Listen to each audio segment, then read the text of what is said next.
Good morning everyone. आज हम करने जा रहे हैं प्रॉब्लम नंबर 23 और ये सवाल है फ्रॉम द चैप्टर पॉलिनोमियल्स। इस सवाल को कई बार पूछा गया बोर्ड एग्जाम्स में, जैसे कि 2013 में, 2017 में, इसलिए मैंने यहाँ पर कोई पार्टिकुलर डेट या ईयर मेंशन नहीं किया है।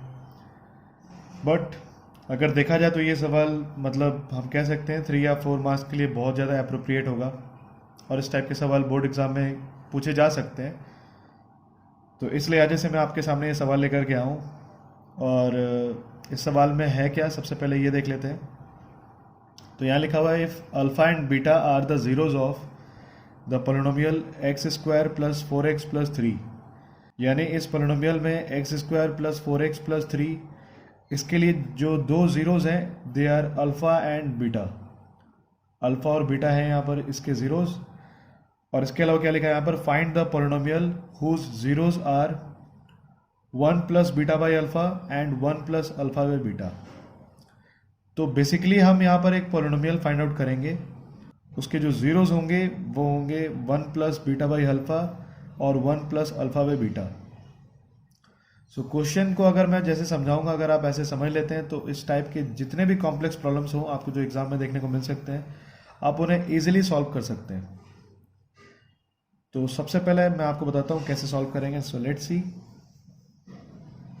तो यहाँ जो गिवन पार्ट है उसे लिख लेते हैं हम।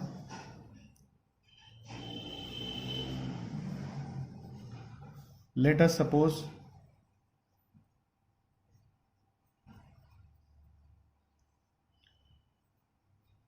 The polynomial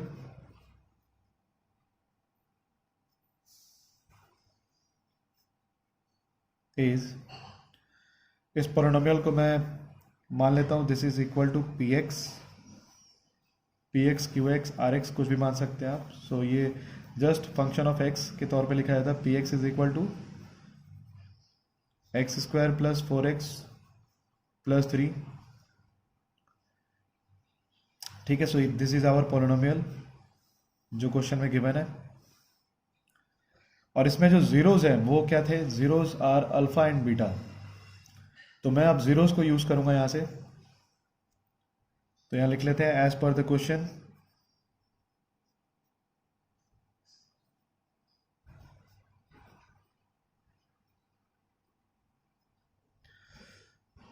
zeros of px are alpha and beta. तो जो px पॉलिनोमियल है इसके लिए जीरोज है अल्फा और बीटा, जो कि ऑलरेडी क्वेश्चन में गिवन है। और कभी भी आप किसी भी इक्वेशन को सॉल्व करना चाहते हैं जिसमें आपको किसी पॉलिनोमियल को फाइंड आउट करनी हो, तो सबसे पहले आपको क्या करना होगा, आप सबसे पहले वहां पर सम ऑफ रूट्स और इसके अलावा प्रोडक्ट ऑफ रूट्स, यानी सम ऑफ रूट्स और प्रोडक्ट ऑफ रूट्स की वैल्यू को फाइंड आउट कर लें। तो मैं यहां पर सबसे पहले भी सम ऑफ रूट्स लिखने जा रहा हूं। देयरफॉर सम ऑफ रूट्स, और सम ऑफ रूट्स को मैं क्या लिख सकता हूं, alpha plus beta, this is equal to -4। और इसके अलावा अगर मैं प्रोडक्ट ऑफ रूट्स निकालूं तो उसे मैं लिख सकता हूं प्रोडक्ट ऑफ रूट्स यानी alpha into beta, this is equal to 3। आप समझ पा रहे होंगे मैं कैसे लिख रहा हूं इन वैल्यूज को। तो सम ऑफ रूट्स का मतलब होता है अल्फा प्लस बीटा, और इसे हम लिख सकते हैं -b बाई ए, यानी कि कोफिशिएंट ऑफ एक्स जो भी है उसमें हम नेगेटिव साइन यूज़ करेंगे और उसे एक्स स्क्वायर के कोफिशिएंट के साथ डिवाइड कर देंगे। इस केस में कुछ भी नहीं है यानी 1 लेकर के सॉल्व करेंगे इसे। और सिमिलरली हम प्रोडक्ट ऑफ रूट्स को लिखते हैं c बाई ए, यानी कि 3 जो है यहाँ पर constant term divided by x square का कोफिशिएंट विच इज़ 1 अगेन। तो इसके बाद में हम जंप कर सकते हैं क्वेश्चन की तरफ। और क्वेश्चन में जैसे कि आप देख सकते हैं जो पॉलिनोमियल हम यहाँ फाइंड आउट करेंगे उसके जो रूट्स हैं they are 1 plus beta by alpha and 1 plus alpha by beta. तो किसी भी पॉलिनोमियल को अगर हम फाइंड आउट करना चाहते हैं या फिर अगर हम किसी भी पॉलिनोमियल को बनाना चाहते हैं तो उसके लिए हमें सबसे पहले सम ऑफ रूट्स और इसके अलावा प्रोडक्ट ऑफ रूट्स, इन दोनों वैल्यूज को निकालना जरूरी होगा। तो सबसे पहले आइए हम निकाल लेते हैं सम ऑफ रूट्स और इसके अलावा प्रोडक्ट ऑफ रूट्स। तो मैं लिख सकता हूं यहां पर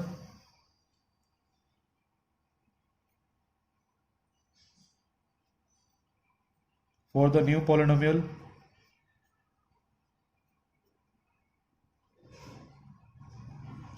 यानी जिस पॉलिनोमियल को हम फाइंड आउट करने जा रहे हैं उसके लिए मैं लिख रहा हूं फॉर द न्यू पॉलिनोमियल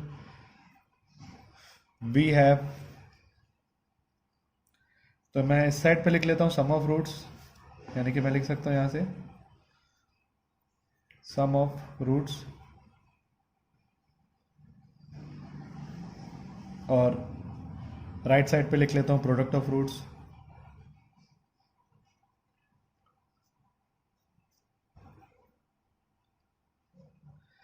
तो सबसे पहले सम ऑफ रूट्स का मतलब क्या होगा, तो जैसा कि आप देख सकते हैं जो रूट्स हैं 1 plus beta by alpha and 1 plus beta by 1 plus alpha by beta, तो दोनों को हम सम कर लेंगे, यानी सम ऑफ रूट्स में मैं लिख सकता हूँ 1 plus beta by alpha plus 1 plus alpha by beta, और अगर हम एलसीएम ले लें यहाँ पर then this will become,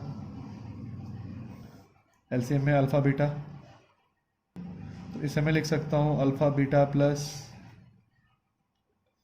beta square plus alpha beta plus alpha square, ठीक है। और इसे अगर हम देखें then this is equal to alpha square plus 2 alpha beta plus beta square और डिवाइडेड बाई है अल्फा बीटा। तो ये जो फॉर्म है इसे आप देख सकते हैं this is a plus b के होल स्क्वायर के फॉर्म में है, और इसे मैं लिख सकता हूँ alpha plus beta whole square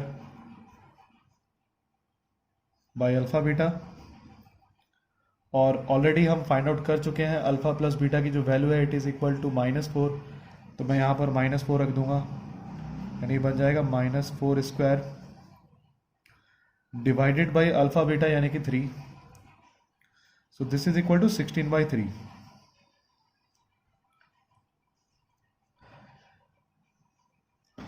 इसके आगे हम फाइंड आउट करेंगे प्रोडक्ट ऑफ रूट्स, ये था सम ऑफ रूट्स वाला पार्ट, अब हम करेंगे प्रोडक्ट ऑफ रूट्स।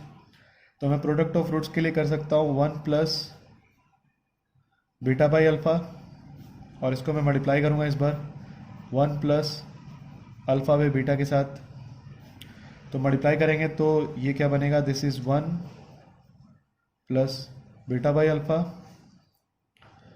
प्लस, अगर मैं इसको इसके साथ मल्टीप्लाई करूँगा then this will just be 1, सिर्फ 1 बचेगा यहाँ पर, और इसके अलावा लिख सकते हैं हम अल्फा बाई बीटा, और इसे भी अगर हम एलसीएम ले लें then this will also be equal to alpha beta, और ये बचेगा फिर alpha beta plus beta square plus alpha beta plus alpha square, यानी कि सेम जैसे अभी हमने फाइंड आउट किया था सम of fruits, product of fruits की जो वैल्यू है ये भी आप देख सकते हैं it is also equal to that same value, यानी सम ऑफ फ्रूट्स के बराबर। तो इसे भी मैं लिख सकता हूँ alpha plus beta whole square divided by alpha beta which is equal to -4/3 -4 square by 3 which is equal to 16/3। So जो सबसे इंपॉर्टेंट काम होता है किसी भी पोलिनोमियल को सॉल्व करने के लिए या फिर किसी पोलिनोमियल को अगर हम फाइंड आउट करना चाहते हैं उसके लिए, वो काम हम यहाँ कर चुके हैं which is sum of roots as well as product of roots को फाइंड करना। अब इसके बाद जैसा कि आप जानते होंगे पोलिनोमियल को हम किस तरीके से लिख सकते हैं, यानी मैं लिख सकता हूँ यहाँ पर required polynomial will be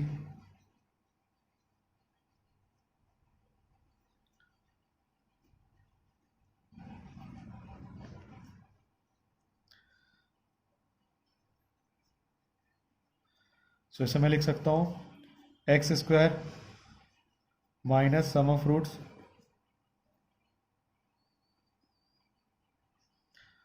fruits into x, और इसके साथ प्लस करते हैं हम प्रोडक्ट ऑफ फ्रूट्स को,